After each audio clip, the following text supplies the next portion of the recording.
Tournament action continues in West Fargo for the American Legion State Championship Tournament. We saw a pair of elimination games earlier tonight. Now we move on to the undefeated side of the bracket. The top-seeded team in the tournament, Fargo Post 2, in action next against the Mandan Chiefs. Mandan starting this one with a 1-0 lead, but Post 2 responds immediately. Bottom of the first inning, and Adam Leininger launches a liner up the middle. Mandan looking for a double play, but Leininger beats the tag at first base. Connor Holm comes back in safely to tie us up at 1. Fargo with a chance to grab their first lead of the day, but this one is shut down. The hard hit snagged in midair by Lucas Burgum. We head back to the dugouts tied at 1 run each. Post 2 would pick things back up in the bottom of the second, though. Holm gets down low and launches this one all the way to the back wall. Aaron Breitbach comes home to double that Post 2 lead. But they aren't done yet. Will Bachman up to bat with the bases loaded. He sends this one bounding through the infield to bring 2 more runners back home. Fargo Post 2 is rolling in the bottom of the second inning. And the top-seeded team punches their ticket to the semifinals, 11-4, the final from Young Field. Post 2 will play the winner of our next contest. The host team, the West Fargo Patriots, meeting Jamestown in their second-round matchup. It's the Eagles opening up the scoring. Jacoby Nolt cracks a deep shot in a dead center. Nobody's going to get to this one in time. Jackson Walters coming all the way home from second to make this a 1-0 game.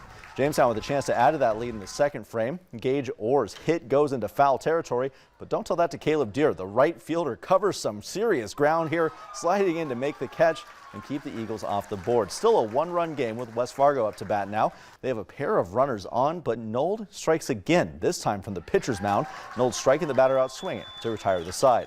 The Cinderella run for the 7th-seeded Eagles continues. Jamestown with a 2-1 win to advance to the semifinals. They play Post 2 tomorrow with a trip to the title game on the line. The FM Redhawks with another game on the docket tonight against the Sioux City Explorers. The X's taking the series opener, but the Hawks are on track for some revenge. They're up 8-5 right now in the bottom of the 8th inning. The Hawks held a 8-1 lead heading into the 8th, but Sioux City decided to make things a little bit more stressful in that frame. These two teams meet one more time tomorrow afternoon at Newman Outdoor Field. And as NFL training camps start up across the country, several of our pro Bison are heading into camp for the first time. Included in that group is tight end Josh Babich with the Carolina Panthers.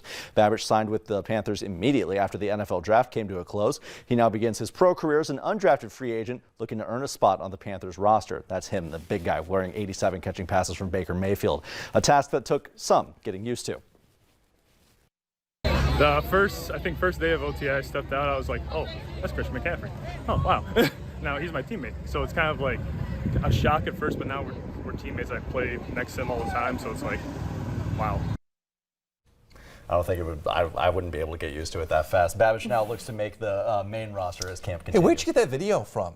Carolina camp. This cool sports director I worked with her a while ago. Her name's Beth. I don't know if you met her. She's great.